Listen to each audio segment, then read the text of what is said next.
Pour les actifs circulants, c'est pareil. On va commencer par le total de l'actif circulant hors trésorerie avec leur valeur nette qui figure au bilan.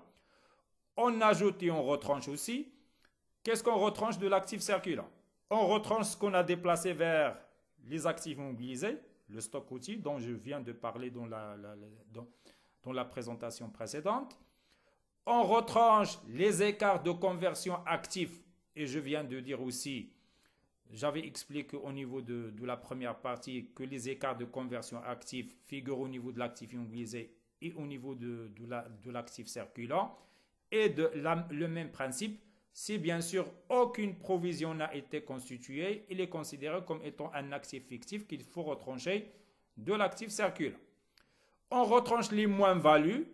S'il y a des moins-values sur les actifs immobilisés, ils peuvent aussi exister pour les actifs circulants et surtout s'il y a des titres et valeurs de placement qui présentent des moins-values. Plutôt, je reprends, je corrige, ce ne sont pas des titres, oui, exactement, les titres et valeurs de placement, ils peuvent présenter des moins-values. On retranche les actifs circulants à plus d'un an, c'est la partie qu'on a déplacée vers le haut, que je viens d'expliquer. On retranche les titres et valeurs de placement facilement cessibles. Là, parfois, l'entreprise détient des titres de placement, des titres et valeurs de placement qui sont très demandés sur le marché. Ils sont facilement vendables. Il suffit que l'entreprise les montre, les offre sur le marché et ils sont vite vendus. Et dans ce cas, pour l'entreprise, ce n'est pas un actif circulant. Ces titres sont considérés comme étant de la trésorerie. C'est pourquoi on va déplacer ces titres par la suite vers la trésorerie active. On ajoute les immobilisations, surtout ce qu'on a, les immobilisations financières, ça concerne surtout les prêts à moins d'un an. On ajoute les plus-values sur les titres, là on peut.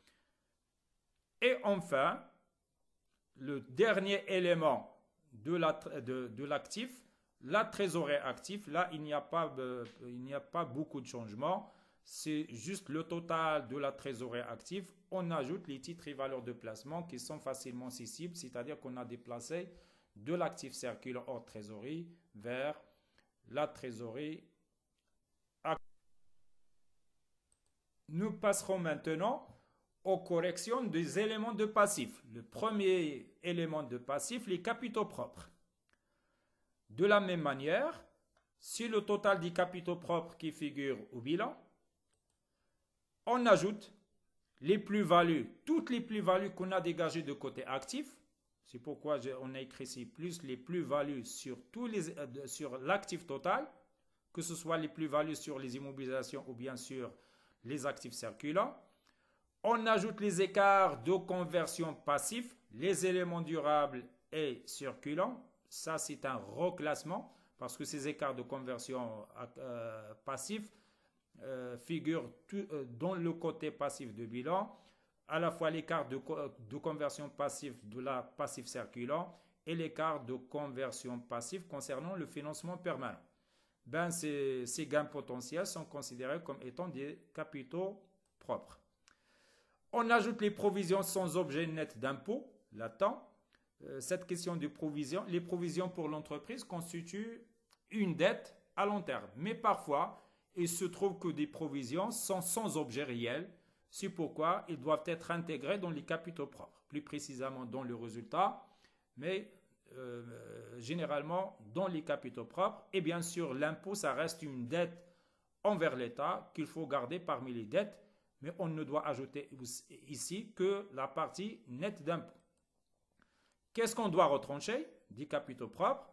On retranche tous les actifs fictifs qu'on a retranchés de l'actif immobilisé et aussi des écarts de conversion de l'actif circulant, tous les actifs fictifs, les immobilisations en non-valeur et les écarts de conversion, que ce soit sur les éléments durables ou bien les éléments circulants. On retranche les dividendes. C'est la partie du résultat qui a été distribuée. Les dividendes, le résultat normalement figure parmi les capitaux propres au bilan. Mais vu que l'entreprise va distribuer des dividendes, ils seront considérés comme étant des dettes à court terme envers les actionnaires. D'où il faut les déplacer vers les dettes à court terme. Les moins-values, puisqu'on a retranché en haut les plus-values, ben les moins-values doivent être aussi retranchées des capitaux propres. Et enfin, on retranche ce qu'on appelle les impôts déférés. Et ces impôts déférés concernent surtout ce qu'on appelle les capitaux propres à assimiler, à la fois les subventions d'investissement et les provisions réglementées. Généralement, dedans, il y a des impôts qui seront une partie de la subvention et récupérée par l'État sous forme d'impôts qui sera payé déféré dans le temps. C'est pourquoi on les appelle les impôts déférés.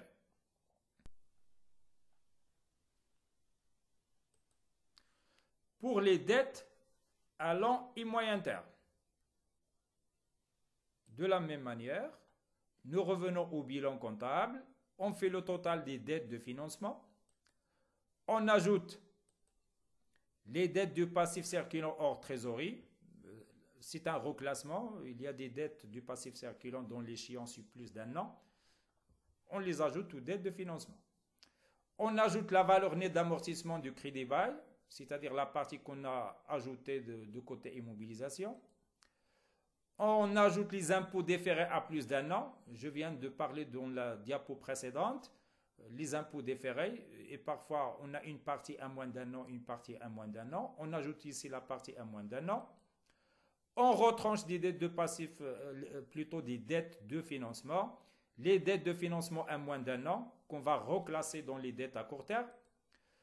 On retranche les provisions pour risque sans objet et bien sûr net d'impôts. Si vous vous rappelez, on les a ajoutés aux capitaux propres. Et on retranche les écarts de conversion passif, là aussi net d'impôts qu'on ajoute du côté capitaux propres. Pour les dettes à court terme, toujours on commence par le total du passif circulant hors trésorerie. On ajoute les dividendes, c'est la partie de résultat qui a été distribuée, c'est une dette envers les actionnaires. On ajoute l'impôt latent sur les provisions pour risque sans objet. Si vous vous rappelez, on a ajouté les provisions nettes d'impôts, et là on ajoute la partie impôt. On ajoute les dettes de financement à moins d'un an. On ajoute les impôts déférés à moins d'un an et on retranche des dettes à court terme, les dettes de passifs qu'on a déplacées vers les dettes de financement ou bien les dettes long et moyen terme. On retranche les écarts de conversion qu'on a déplacés aussi vers les capitaux propres. Et comme ça, j'arrive à la fin de cette présentation qui vous explique le passage du bilan comptable au bilan financier. Dans la présentation suivante, je vais vous présenter un cas qui contient le passage du bilan comptable au bilan financier. Ben, je vous souhaite une bonne après-midi et à tout à l'heure à la séance prochaine, Inch'Allah.